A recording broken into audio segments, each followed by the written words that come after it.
Welcome back to another episode of the Body, Mind, Strong podcast, where we talk all things life, fitness, and health. My name is Renee, your host and integrated wellness coach.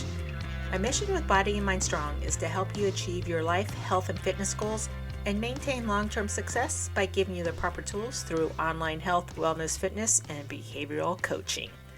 We are rolling along on episode 40 today.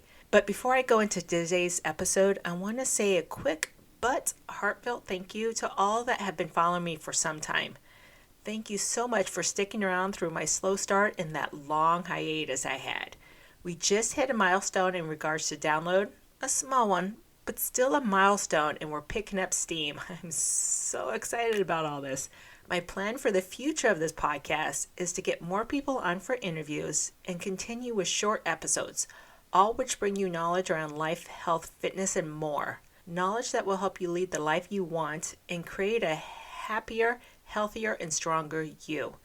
So thank you again for listening. It really does mean a lot to me. And thank you to the new listeners. I hope you find what you need from this podcast and stick around too. Now on to today's episode. I'm going to take you all down a different path today. Even though I will not be directly discussing physical health, but rather something that can impact it, directly and or indirectly. Today, I want to discuss your mental health and the holidays. Yes, I know I discussed the holidays and stress management on the last episode. However, this one will be more focused on any possible negative feelings and emotions one may be experiencing due to the holidays. For most, the holidays are filled with love, friends, family, and joy. For others, it can bring on memories of lost loved ones. For some, this holiday season is the first without a family member or someone that was special in their life. This loss can bring on feelings of grief, sadness, negative thinking, and or loneliness, which then can bring on other negative feelings like shame or guilt, for example, because they're told by society that holidays are about cheer, happiness, and loved ones. For someone who has been and still is a licensed therapist for many years, let me tell you a few things about this. Oh, quick side note, throughout this podcast, I'm going to utilize the phrase negative thinking as a catch-all phrase. So it can also mean sadness, stress, etc. Okay, first, no matter what time of the year it is or what is going on, having the expectations of being happy all the time is just unrealistic and well considered toxic positivity. If you want to know more about toxic positivity, listen to episode 21 where I interviewed a past coworker of mine, Aurelio, which we discussed this topic in length. Secondly, guess what? It's okay to feel sad. It's okay to take a moment and let yourself feel what you need to feel. What is important here is not to let yourself get stuck in that moment. Utilize your coping skills and self-talk to pick yourself back up and keep moving. Then when you need to take a few minutes to feel what you need to feel, do it again. Then pick yourself back up again. Do this as often as you need to. Now, if you're finding yourself struggling to get out of that moment and struggling to manage life, then it's time to find yourself a therapist, someone who can help you through your feelings and thoughts. I know I've talked a lot about coping skills, behavior changes, and mindset management here on this podcast, but keep in mind, coaching is not the same as counseling, and I'll get back to this topic towards the end. Now, how does negative thinking and feelings impact physical health? Well, remember on the last episode I discussed the cycle of how we eliminated health coping skills to keep up with external stimuli and even internal stimuli like emotions, which then makes us feel physically and mentally worse, which then adds to the stress and so forth. Here, the pattern I see quite often is someone starts to think or feel a little more negative, then they decrease the self-care like eating healthy and exercising, which then the negative thinking and or feelings get a little stronger. And guess what? Exercise or basically staying active in some form or another can have a positive impact on our mental health.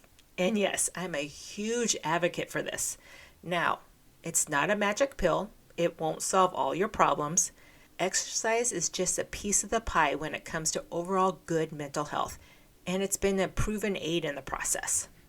So when you take out your healthy coping skills like exercise, it can make it harder for you to deal. Now, whether you're dealing with loss or grief or just a plain crazy busy season. I'd like you all to think about your own health, both physical and mental, and incorporate health and wellness coping skills, especially healthy eating and staying active.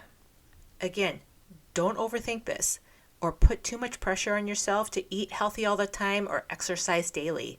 Think little steps, little habits each day that can help. Any little thing you do helps, and over time, these little habits build on top of each other and make big differences. Now back to the topic I was discussing earlier. If you're finding yourself struggling with aspects of your life, don't be afraid to reach out to a counselor who can help you with the process and manage certain issues. To find a mental health counselor, I would first recommend checking to see if you have an employee assistance plan, or EAP, with your company.